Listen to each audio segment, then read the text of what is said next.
د کروندګرو اضافي غنمو پیرلو لپاره د کرنې اوبو لګولو او مالدارۍ وزارت هڅه.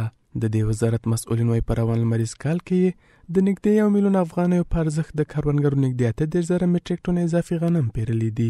دغه شمېر پیرل شوي غنم به د 11 ولایتونو په سیلوګانو او ګودامونو کې زیرمه شي.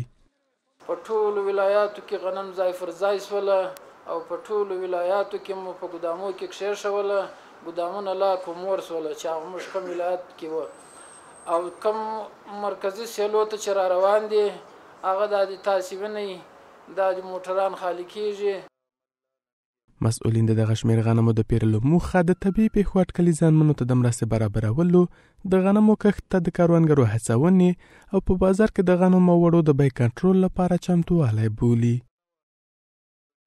اول هدف یې دا دی د حوادثو په وخت کې د متضررینو سره بلا عوض کومک او همکاري.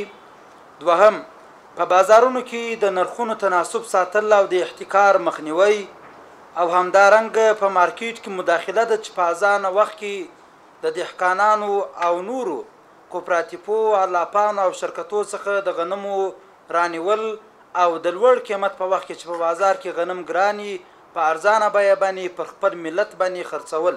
د 8,000 میټریک ټن غنم دي چې په ټول هیواد کې مازاد رانیول شوي دي. په روان کال کې به شاید تر دې هم زیات سي او هدف او موخه دا ده چې بیرته د بزګرانو ته غنم پکاريږي او یا بازار به ساري لوړیږي. نو په هغه وخت کې به دولت دا بازار ته ورکی، اسلامي امارت به بازار ته عرضه کوي، د بازار کنټرول بم پکېږي او د بزګرانو لاسنیوي بم پکېږي.